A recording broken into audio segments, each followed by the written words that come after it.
عليكم ورحمة الله تعالى وبركاته. مرحبا بكم بالقناة ديالي وديالكم. كيف كتشوفوا اليوم غادي نقاد معكم الضلعه مشويه، ضلعه الخروف مشويه في الفران نيشان. ما نطيبها لا في كوكوط لا والو، نيشان غنديرها في الفران تشوى. كتجي لذيذه بزاف، كتقدميها للضيوف ديالك ولا لوليداتك. غنحتاجو الضلعه كيف كتشوفوا بالكتف ديالها، ماشي غير الضلوع.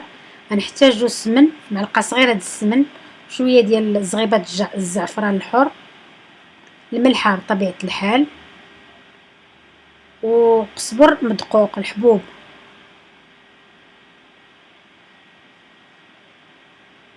غادي نقبط هاد التوابل اللي ذكرت، القزبر والملحه والسمن والزعفران، غنخلطهم مع بعض وندهن بهم هاد الضلعه بعد ما نشقها بالموس، نفلحها يعني.